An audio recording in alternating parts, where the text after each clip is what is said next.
The first thing I remember is the steam coming off the coffee cup between us, not his face, not the words I had practiced on the walk over, the steam. It rose in a thin white ribbon and disappeared into the kitchen air while my son sat across from me with both hands flat on the table. I had known those hands since they were small enough to close around one of my fingers. I had taught them to hold a hammer, to hitch a team, to straighten a bent nail instead of throwing it away. That morning I looked at those hands and told myself they belonged to a man I was no longer supposed to eat with. I slid my cup away. He noticed. He said nothing. And that silence stayed with me longer than anything the bishop ever said. My name is Malin.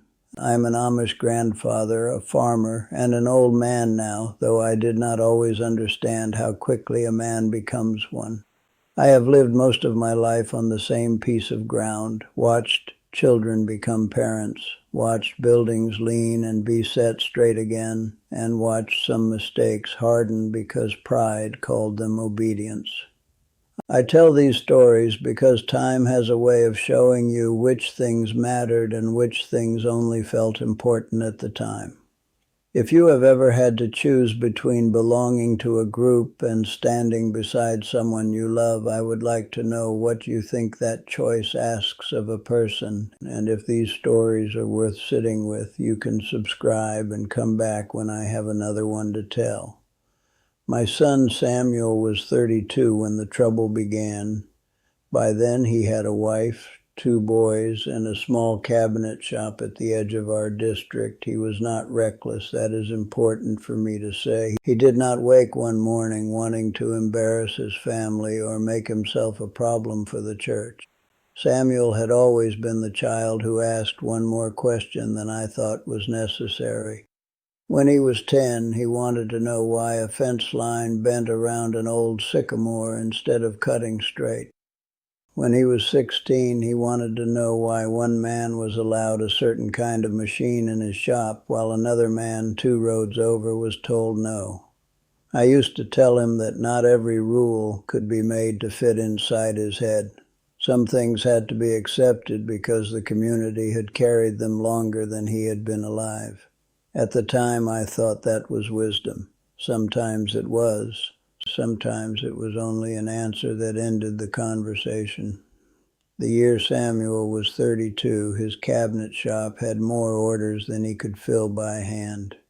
He wanted to make a change to the way he powered 2 pieces of equipment. It was not a change that sounds important to somebody outside our way of life. To us, it was important enough to bring men to his shop on a cold evening in November. I remember the smell of sawdust and kerosene. I remember fine maple dust settled along the window ledge like pale flour. I remember Samuel standing with his cap in his hands while older men examined what he had done. There were meetings after that. There were visits. There were warnings. Samuel listened, but he did not agree. He believed the rule was being applied one way to him and another way to someone whose family had more standing. I told him not to make the disagreement larger than it was. He told me, in his quiet way, that the disagreement was already larger because everybody was pretending not to see the unfairness. That was the beginning. People who have never lived inside a close community sometimes imagine a conflict arrives like a storm, thunder first, then rain. In truth, most of them arrive like winter. One cold morning, then another, and by the time the ground is frozen, you cannot remember the exact day autumn ended. Samuel stopped attending certain meetings. Then he came again, and then he missed communion instruction. Men visited. His wife became uncomfortable around the other women. Children overheard things no one had said directly to them. Every small act started carrying more meaning than it should have carried. If Samuel did not remove his hat quickly enough, somebody saw defiance. If he stayed silent, somebody saw pride. If he spoke, somebody saw rebellion. And I, his father, began watching him the same way. That is a hard thing to admit. I knew the shape of his walk before he knew how to tie his shoes, and yet I began to look at him through the eyes of men who had not raised him. I told myself I was protecting him by urging him to submit. I told myself that if he would bend now, the whole thing could be put behind us. I did not ask what bending would cost him inside. I only wanted the trouble to become quiet. My wife, Ruth, saw the change in me before I did. I could tell by the way she moved around the kitchen when Samuel's name came up. She did not challenge me. Ruth was not a woman who pushed at a man simply to make him push back. But she would set a dish down a little more carefully. She would look toward the window before answering. In a long marriage, you learn that a person can speak without moving her mouth. By spring, Samuel had been placed under a form of discipline that required distance. The exact practice differs from place to place, and I am not speaking for every Amish family or every church. I am speaking for what happened in ours. We were told there should be no ordinary social fellowship with him while he remained unrepentant. Meals became the part I remember most. A table is such a small thing until somebody tells you who may sit at it. Our table had been made by my father, oak boards darkened by decades of hands and hot dishes. Samuel had sat at that table as a child with milk on his upper lip. He had done schoolwork there. He had fallen asleep there once while Ruth shelled peas. When his oldest boy was born, Samuel had brought the baby into our kitchen and laid him in a blanket on that same table while Ruth cried over how much the child looked like him. Now I was supposed to treat a shared meal as if it meant more than all of that history. The first time Samuel came to our house after the discipline became public, he did not come to argue. He came because he needed a set of clamps I owned. It had rained all morning. His boots left dark marks on the porch boards. Ruth was making potato soup. He stood inside the doorway, wet at the shoulders, and I knew he could smell the onions and broth. I also knew he had probably not eaten since dawn. Every instinct I had as his father told me to tell him to sit down.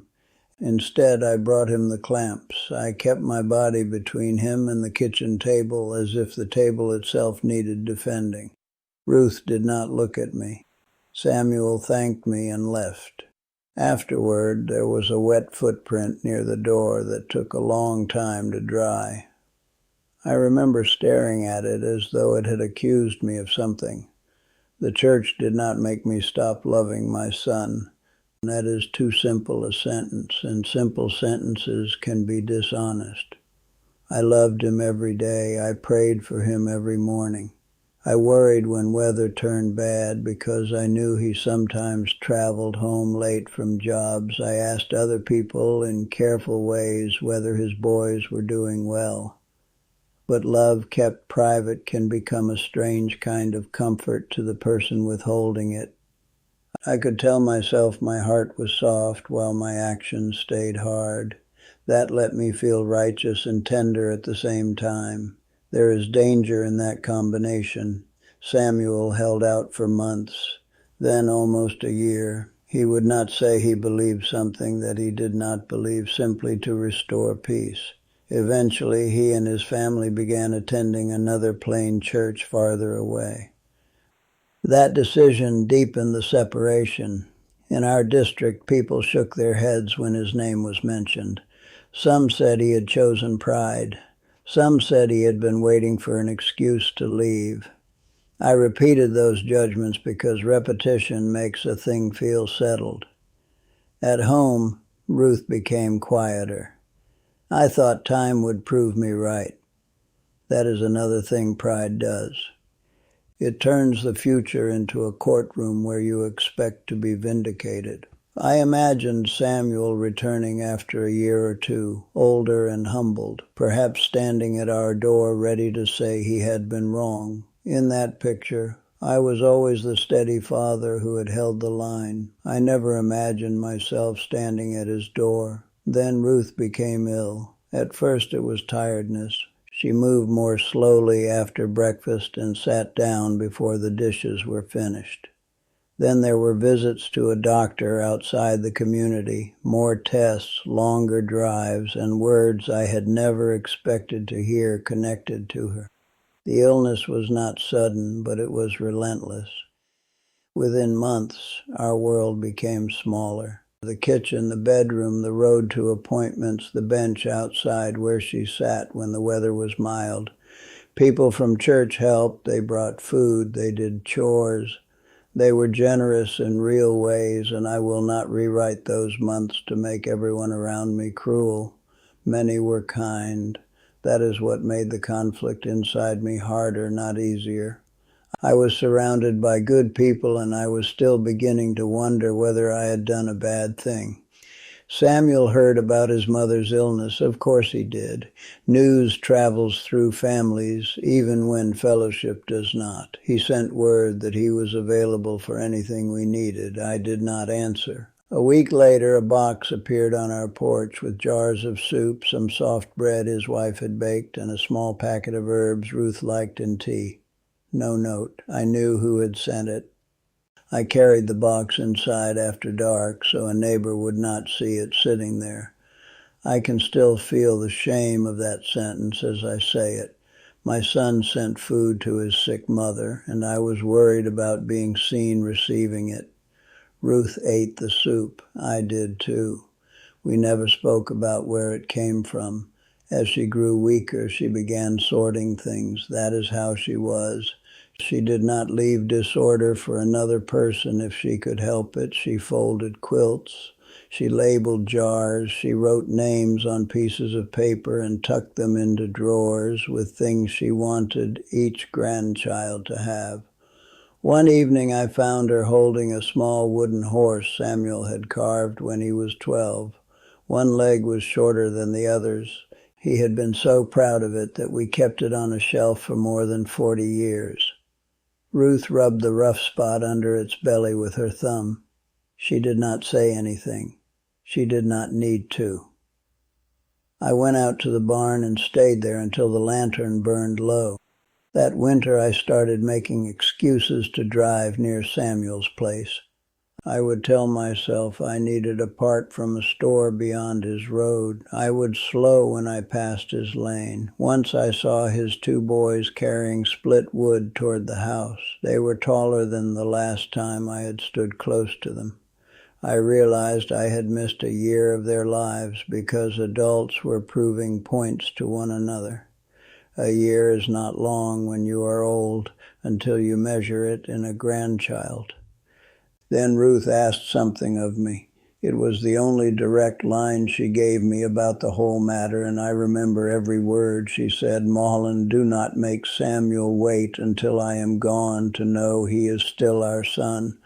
There are sentences that enter a room and rearrange it." I had no answer.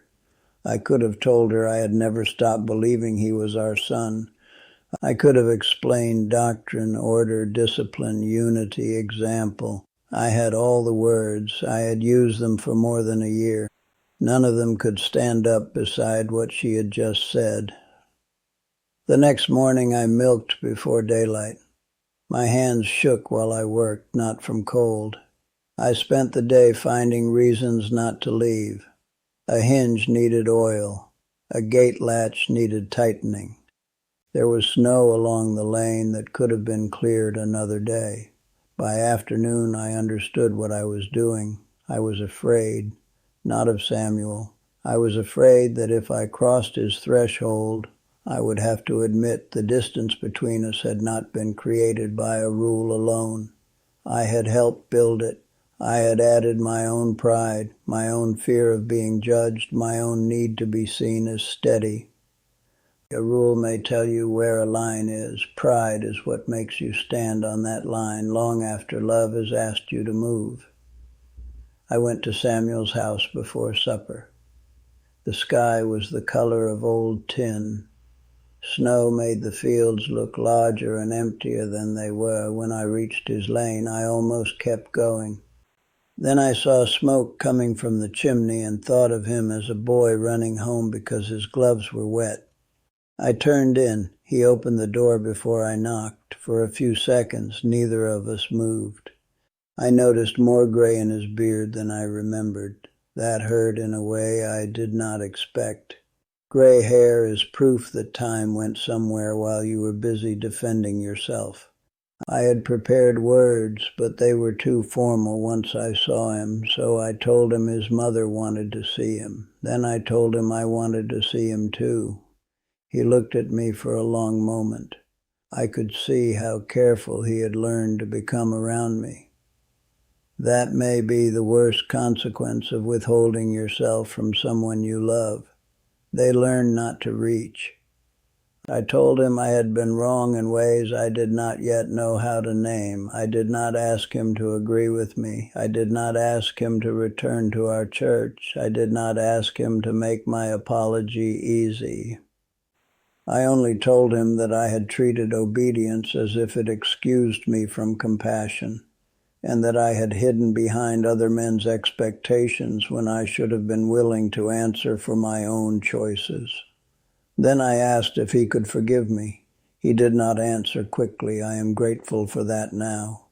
Quick forgiveness can sometimes be another gift the injured person is expected to give so everyone else can feel comfortable. Samuel had carried the weight of my actions for more than a year. He was allowed to take a minute. He was allowed to take longer than a minute. We stood in the doorway while cold air came around my boots. Finally, he stepped aside and let me in. That was all. No grand speech, no sudden fixing of everything. Just enough room for an old man to walk through a door he should have crossed much sooner. Samuel came to see Ruth the next day. I will not describe every part of that visit because some things still feel like they belong to the people who were in the room. I can tell you this. The house sounded different with his boots on the floor again. His boys came another day. Ruth touched their faces as though she were memorizing them. For the remaining months of her life, the separation between our family and Samuel did not disappear completely, but it changed. I stopped pretending that distance was the same thing as faithfulness. I made choices I knew some people would question, some did. There were conversations, there was disappointment. I learned that a man can survive the disapproval he once thought would crush him. That surprised me. I had spent much of my life believing community judgment was a wall. In truth, sometimes it is only weather. It can make the day unpleasant. It can make your coat heavy. But you can still walk home. Ruth died in early summer. The lilacs had finished blooming. The fields were green enough that the rose disappeared from a distance. Samuel stood with our family through those days. There were still boundaries people observed. There were still awkward moments, but he was there. I cannot tell you how much that matters to me now. If I had waited until after her death to go to him, I would have carried that delay to my own grave. There are mistakes you can repair poorly and mistakes you cannot repair at all. Age teaches you to know the difference, though usually later than you wish. My relationship with Samuel did not become simple. Forgiveness did not erase memory. It gave us somewhere to put it. Over the years, we spoke more. We worked together again. The first time he came back into my shop to help repair a cabinet door, I handed him a plane without thinking. He adjusted the blade the same way I had taught him when he was young. Neither of us mentioned it. I watched a thin curl of wood roll away from the blade and fall to the floor. There was something peaceful in that, not dramatic, just a small old habit returning. His boys grew up. One stayed close to plain life, one did not. I learned not to treat every difference as a threat. I still believe in church order. I still believe a community needs shared commitments or it becomes only a collection of individuals using the same name. I'm not telling you that discipline is always wrong or that every boundary is cruel. I'm telling you something narrower, and because it is narrower, I believe it more deeply. A man must be careful when he uses faith to make himself less responsible for how he treats another person. If obedience allows you to stop seeing the face in front of you, something has gone wrong inside the obedience. I thought my hardest duty was to stand firm when my son disappointed the church. It was not. My hardest duty was to admit that I had disappointed my son. One allowed me to feel strong, the other required me to become humble. I had spent a year waiting for Samuel to repent. I did not understand that repentance was also waiting for me. That is what 70 years have taught me about forgiveness. Most of us imagine it as something we will be noble enough to give. We picture another person coming to us, asking, regretting, needing mercy. We do not picture ourselves making the walk. We do not picture the cold lane, the hand on the door, the fear that the person we hurt may have learned to live without us. But sooner or later, every one of us stands on that side of the threshold, and when you do, you discover that needing forgiveness is not the humiliation pride says it is. It is the moment you finally stop protecting the version of yourself that caused the harm. I shunned my own blood because I thought keeping distance proved I was faithful. In the end, faith asked something harder from me. It asked me to tell the truth about myself. I wish I had learned that sooner. If there is someone in your life you have kept at a distance because being right became more important than being near, you do not need to solve every disagreement before you speak to them. Sometimes the first honest thing is simply to admit the distance has cost more than you expected. If you want to hear more stories from a long Amish life, you can subscribe and sit with me again. And I would like to ask you one thing before you go. Do you believe forgiveness begins when the other person changes or when you become willing to see your own part clearly? I have lived long enough to know my answer. I would be interested to hear yours.